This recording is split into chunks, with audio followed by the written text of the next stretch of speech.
আসসালামু আলাইকুম দর্শক, আজকে আমি গিয়েছিলাম বুদ্ধিজীবী স্মৃতিসৌধ। এটি অবস্থিত রায়ের বাজার, মোহাম্মদপুর, ঢাকা। ঐতিহাসিক ঘটনা: 1971 সালের মুক্তিযুদ্ধের শেষের দিকে পাকিস্তানি বাহিনী ও তাদের সহযোগীরা বাংলাদেশের বুদ্ধিজীবীদের হত্যা করে।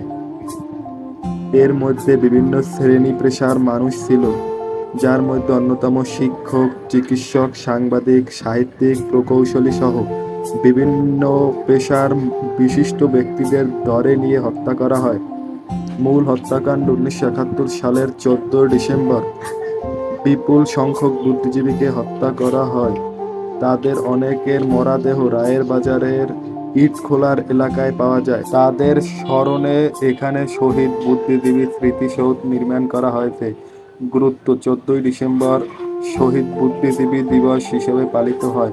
রায়ের বাজার বধ্যভূমি মূলত আমাদের মনে করিয়ে দেয়, স্বাধীনতার ঠিক আগে বাংলাদেশের মেধাবী ও নেতৃত্ব স্থানীয় মানুষদের পরিকল্পিতভাবে হত্যা করে জাতিকে মেধাশূন্য করার চেষ্টা করা হয়েছিল।